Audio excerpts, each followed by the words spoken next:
I think one of the big focuses that I'll spend my time on and the organization will spend their time on is working to extend tax cuts to, again, we just gone through 4 years of failed Joe Biden policies, and now extending those tax cuts, making it more affordable for folks is going to be a big effort of ours, and looking forward to hopefully getting that across the president's desk and signed. Yeah.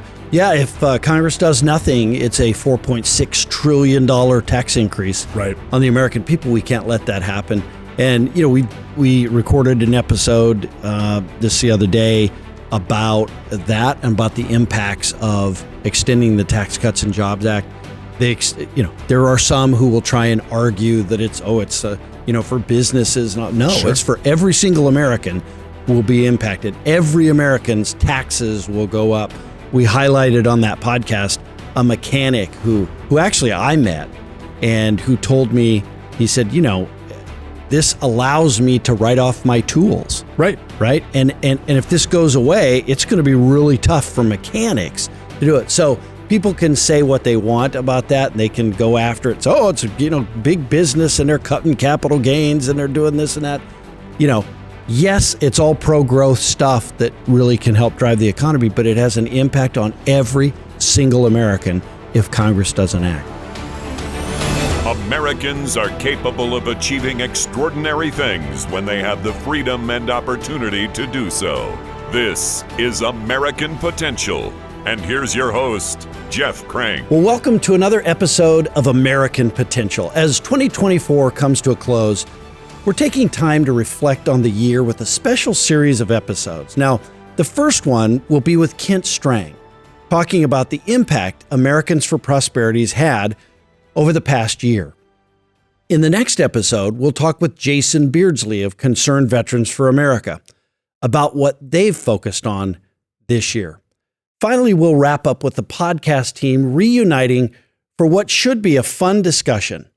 Now, today, our focus is on Americans for Prosperity, which has been busy traveling the country, talking with communities to understand how a failed Biden economy has impacted them.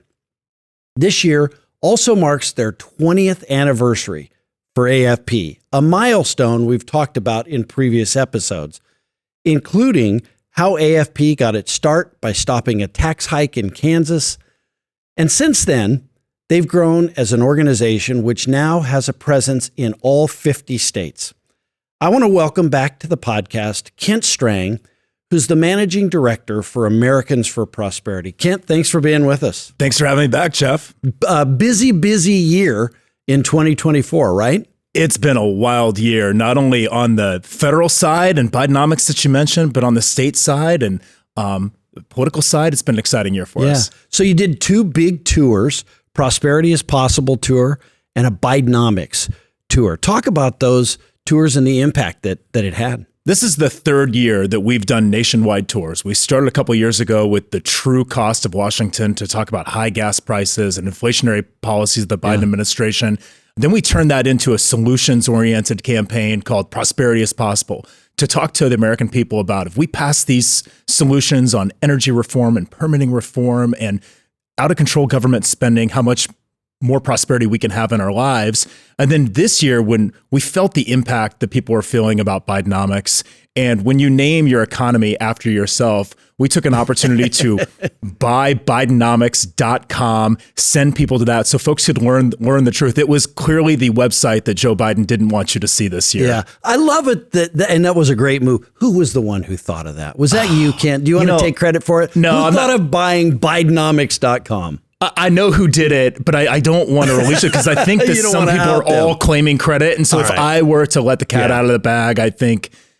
Let's just say it was Americans for Prosperity. Should we just say that? Is that... Oh, definitely someone internal came up with it and saw that it was available. Yeah, that's awesome. I love that. I wonder... Well, I don't know if Joe Biden knew about that or not, or what he thought. But if he did, somebody on his team was probably not very happy. We'll just put it that way. Well, they stopped and started. They took it away. They stopped using it. Then they tried to bring it back, and then it was just so toxic at that point. So it was a lot of fun to again, when you name your economy after yourself and it's failing people. It was a good turn to use that to highlight how these failed policies, out of control government Sure. spending, the inflationary policies, people's gas tanks, their groceries, just everything you buy became so expensive that it was a big mistake for them to do that. And I'm glad we capitalized on it. I think they thought it was going to be like a play on Reaganomics or something like that, right? And they thought it'd be a positive thing. It didn't turn out to be because the underlying policies were so bad. Right. Well, Joe Biden ain't Ronald Reagan, and neither were his economic plans. Right. Talk about some of the people you met and some of the stories you heard on these tours. Yeah, I kept thinking about one story that encapsulate what it is, but I think of an individual that we met in Wisconsin who we were doing grocery giveaways because tying the inflationary increase of groceries to gift cards so people could have a break on their groceries. And there was a woman in Wisconsin who used that to buy a Hershey's bar as this is the gift I'm giving myself with this break, because people were cutting back so much that they couldn't even allow themselves a chocolate bar. Oh. And I think that that's true across the country of folks who they could not afford their extras. They couldn't afford, they were living paycheck to paycheck. And when you have an economy that hurts people that way, and we heard that everywhere we went, it didn't matter what state it was, it didn't matter what tour stop we were on, people were really struggling under this economy. And, I think we see that folks were fed up with that and they wanted to go a different way because their pocketbooks were just hurt so badly from Bidenomics. Yeah. Well, you can tell I haven't given up the Hershey bars, right, Kent? But that's okay. And truly, I know that you guys met a lot of folks on this tour who really were struggling. I mean, they were struggling, to put food on the table, or they're having to make difficult choices, right? The one I've always heard is, do you send your kids to camp for summer, or do you not have the money? I mean, these are the difficult choices that bad policies at the federal level caused for people. And we just saw that reflected. Now we have a new administration because of those bad policies, right? But I'm sure you met some stories that really tugged at your heart too, right? Yeah, there are stories that tug at your heart a lot. And I've probably told this story before, but I was at a gas station event in Indiana where we were dropping the price of a gallon of gas to $2.38 because that was a national average of a gallon of gas when Joe Biden took office. And a couple of years ago, gas was over $5. And there was a woman who her daughter had passed away. She was taking care of her grandchildren. She had foster children, and she had just gotten a new job, and that gasoline was able to get her to that new job to have a little bit of extra room. And another woman in Missouri who was fighting cancer and having to drive to St. About 60 miles round trip every single day to help fight cancer, and just that little bit of extra gas to have an affordable price was so helpful to them. But yeah, there are a lot of stories that tug at your heartstrings that you wish you could do more for people. You wish you could help more. And, there are a lot of people that take, this is a political stunt. But when you go and you talk to real people and you see how they're hurting, it's very real. And the pain they're feeling is very real. And that little bit of relief was beneficial to people. Yeah. Well, and it's easy for people sort of, I would say, on the other side of liberty and the other side of big government, right? That they always want to tell you the story about, big government always wants to tell you about the story. Well, look, we gave this federal aid to this person and this is how they were helped. But there's another side to that story, right? And it's often the person who you're taking from to give to someone else who is damaged or who is hurt. And they need a voice. They need to do it. I've always thought of the auto fuel standards and things like that are driving up the cost of vehicles now to where a brand new pickup truck is, three figures to go buy a new pickup truck. And then you've got people who work for a living and maybe they need a pickup truck for their job. They can't afford a new one, and so who's there to tell their story? They don't have some big lobbyist who's out there. The green energy companies have big lobbyists, right? Who go tell the green energy story. But what about that person who is trying to go get that, get that new pickup truck or that pickup truck to do their job? They don't have a lobbyist to go tell their story, but government's taking money out of their pocket giving it to some a big green energy company, Right. who then has a lobbyist to try and get more money out of their pocket. You're here to tell the story of those common, average, everyday people. And that's what the beauty of these bus tours or these tours and these events are, right? Right. I was in Louisville earlier this year, another gas station event. And similar to your point, folks looking for the American dream. Yeah. I met they were business partners, two young entrepreneurs, and they were doing siding cleaning and power washing. Right. And they had a truck. It was older. It wasn't one of those brand new pickup trucks you're talking about. They had a trailer. They had all their equipment, and we had them just fill everything up. And again, they were talking about, by the time that I pay for the gas for the truck, by the time that I pay for the gas for the pressure washers, by the time my chemicals are more expensive, all of the tools that we have is more expensive. Like, it's only us. So there's no labor. We're trying to keep things as low as possible, that there's just nothing left. And to your point, I'm always surprised how many of them are willing to share their story with us on film and on video, because they don't have that voice, and to say, here's how much it takes and here's how much it costs. And we need to be a voice for Americans and for small entrepreneurs, because they just get crushed in an economy that doesn't help them grow their business and find their American dream. Yeah. And the value of what you do, though, is then you go to have these events in a community. The local media will show up, and, KTV, UTV, or whatever, does a story on a local citizen and tells that story. And that's what I think the people who fight for liberty and freedom, we need to be better at telling those stories. And that's really the value of some of these tours that you've done, is it helps drive that local media to see that story and to be able to have a story that they can tell. Right. We've also invited a number of members of Congress to come to the events, and it's interesting, so they can hear firsthand the things that their constituents are going through, and hear folks at the gas pump, at the grocery store, to be able to get direct feedback from constituents, again, that may not be roaming in the halls of Congress. They may not be lobbyists, but real people. And I think that's always been great, to connect members of Congress to how people are feeling as well. Yeah. Yeah. Let's talk a little bit about, this 2024 was an election year. Right. AFP and AFP action. And, sometimes it would be done as AFP, sometimes, most of the time, as AFP action. But they got engaged in several hundred races. Talk a little bit about what AFP and AFP action did in some of these races. Right. It was a really busy year on the political side. And so AFP proper was involved in 431 races. Wow. And 331 of those candidates won. And not only that, we win by crushing doors. And 1.79 million doors were knocked on the C4 side.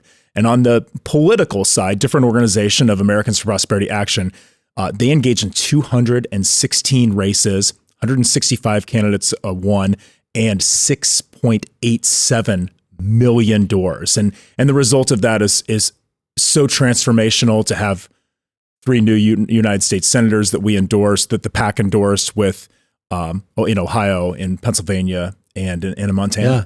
I really think that the strategy that AFP action, and that Senate stuff was all AFP action. Right. So I really think that the Senate races that Americans for Prosperity Action engaged in and chose to do really was the difference maker, right? That was sort of the firewall, right? Wanted to make sure that people who are for big government didn't end up with the policy majority in the U.S. Senate. Turns out that I don't think they have. Obviously, they don't have one in the Senate, don't have one in the House either. But it was just great work that really needed to be focused on on those Senate races, and so that was spectacular work that was done. And I never want to diminish TV commercials or digital ads or mail.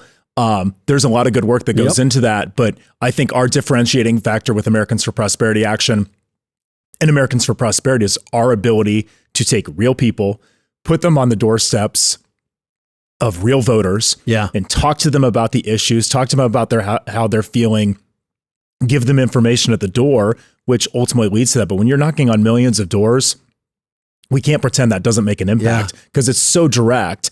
And now we can tune out we can tune out so much of, the mail goes into the dumpster or the digital ad, we try to skip it or turn off on mute and you can't, it's hard to ignore a human being at your door talking to you about the direction of the country. I think that's so impactful and our team is really unique in our ability to do that. Right. All right, Kent, tell me those numbers again. So Americans for Prosperity, how many doors? 1.79 million doors for Americans for Prosperity. Okay. And then for Americans for Prosperity Action? 6.87 million for the PAC.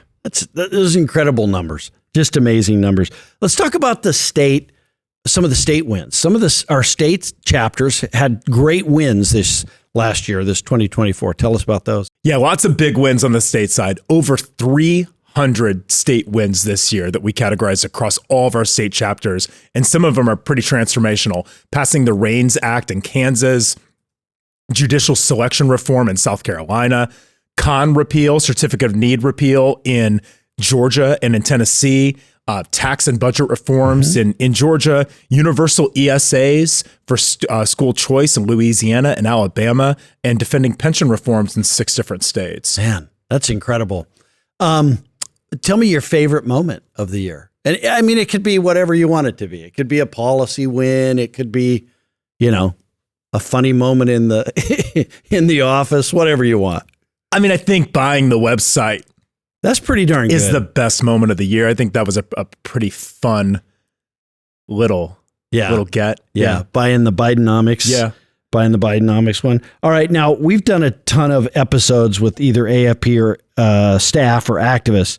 Is there either one episode maybe that really stood out to you? There are 2.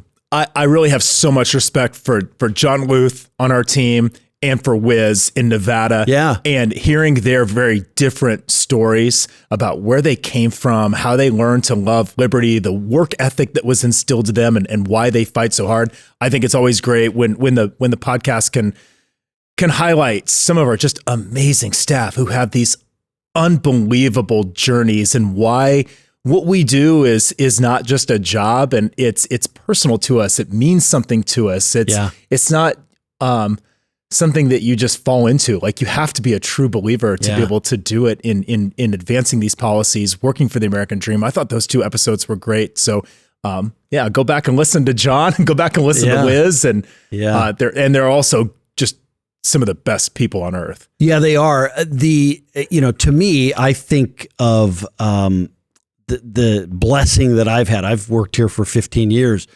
A lot of people get to, they get a paycheck and that's great. And that's what their job is. And I've been blessed to get a paycheck here as well. But at the same time, we get to do something that we're really passionate about, right? Everybody who works here has a passion for liberty and freedom and, kind of stopping government's growth into the lives of people. And so it's truly a very special place to work. And there just aren't many other places like this. Right. And I think you see so many of our staff that start as volunteers. They're willing to do it for free. And then, wait, you're going to pay me to fight for freedom and liberty and opportunity? Yeah. Like sign me up. And how can I keep doing that? And so I think we find so many great people because we're so passionate about the cause. Our volunteers are passionate about the cause. And it doesn't happen without all of our great teams in the States, all the great volunteers who crisscross this great nation. AFP turned 20 this year. That's another thing that happened in 2024. We turned 20 years old. You've been around for, how long have you worked for AFP? 12 years. 12 years. So you've been here for over half of that. Long time, yeah. What's your favorite AFP story? I've got a lot of favorite. Well, we've had so many wins. I think my favorite AFP story is when I worked with the Illinois chapter, there was a referendum that they increased a tax hike at the end of the year, just after Thanksgiving.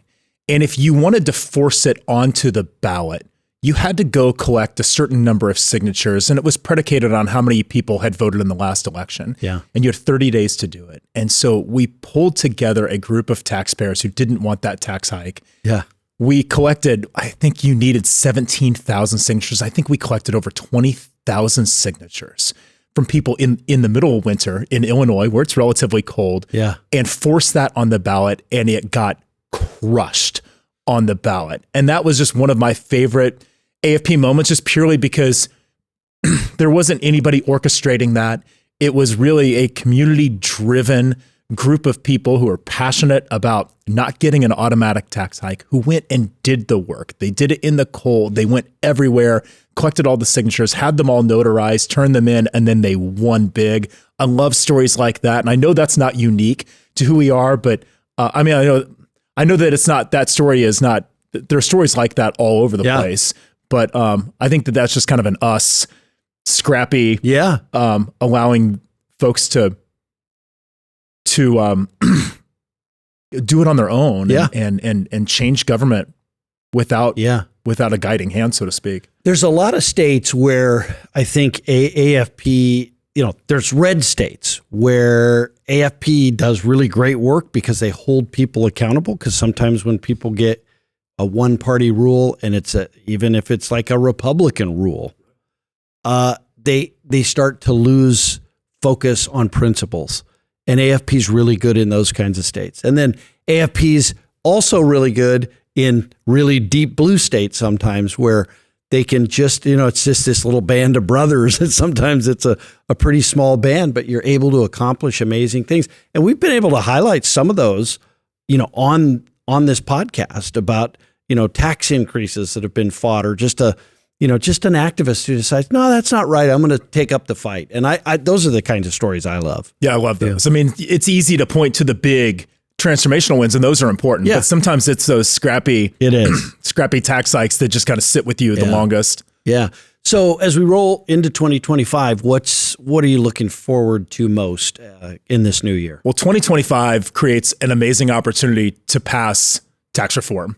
Pro-growth tax reform, and with the extension of the Tax Cuts and Jobs Act of 2017. And so I think one of the big focuses that I'll spend my time on, and the organization will spend their time on, is working to extend tax cuts to, again, we've just gone through 4 years of failed Joe Biden policies, and now extending those tax cuts, making it more affordable for folks is going to be a big effort of ours, and looking forward to hopefully getting that across the president's desk and signed. Yeah. Yeah, if Congress does nothing, it's a $4.6 trillion tax increase on the American people. We can't let that happen. And, we recorded an episode this the other day about that and about the impacts of extending the Tax Cuts and Jobs Act. There are some who will try and argue that it's for businesses. It's for every single American will be impacted. Every American's taxes will go up. We highlighted on that podcast a mechanic who actually I met, and who told me, he said, this allows me to write off my tools. Right. And if this goes away, it's going to be really tough for mechanics to do it. So people can say what they want about that, and they can go after it. So, it's big business, and they're cutting capital gains, and they're doing this and that. Yes, it's all pro-growth stuff that really can help drive the economy, but it has an impact on every single American if Congress doesn't act. So very important that we do that. Anything else that you're looking forward to next year? Sure. We also are going to have opportunities in immigration. We're going to have opportunities to secure a border. We're going to have opportunities on the regulatory state. There are going to be a lot of opportunities with this. And so looking forward to partnering with all of our folks at AFP and with various members of Congress to pass good legislation that improves people's lives. Yeah. I hope it's a big year. Yeah, I think so. I do too. Okay, if a listener or viewer, because many people view this podcast rather than listen to it, if they want to know more about AFP or some of the tours you've done, where's the best place to go to get that Sure, info? You can always go to the website, americansforprosperity.org, but I think our social media platforms on Facebook and X and Instagram always kind of show who we are. I think showing who we are is always so important. You can probably see that really well on our social media sites, to see all the great work that our state chapters do, see the work that we do on the federal level, and see activists out making an impact in their communities. And so definitely get involved, and we're easy to find, and the website, social media sites. Yeah. All right, Kent, thanks for joining us, man. Thanks for all the great stuff you've done this year. I mean, you oversaw a lot of this, a lot of the tours and all of that. And thanks for buying Bidenomics.com, right? Happy to have, yeah. All right, buddy. Thanks for being with us. Well, just such a great year that Americans for Prosperity had. And, from the work through Americans for Prosperity Action, different organization, but the great work that they did in some of these Senate races and many other races, to some of the things that Americans for Prosperity did through the Bidenomics Tour and the Prosperity is Possible Tour, and so many other state wins that we saw. It's just been an absolute great year for Americans for Prosperity. And it's really helped set up what America can look forward to next year, which is really going to be transformational, I believe, because we got so many of these policy champions are now in a place where they can make a difference as well. So thank you for watching and for listening. As I mentioned, if you listen to this podcast, that's great. A lot of people listen to it while they drive to and from work, and hope that you do that. But if you want to watch the podcast, we do every episode is on YouTube. You can go to YouTube, follow the American Potential Podcast channel on YouTube, and I hope that you'll consider doing that as well. You can also follow us on Facebook, Twitter, YouTube, and we hope that you'll do that. And I just hope you have a wonderful 2025. May freedom and prosperity ring in the new year. Thanks for being with us. Thank you for listening to American Potential. You may listen to more stories from Americans working every day to expand freedom and opportunity in their communities by visiting AmericanPotential.com.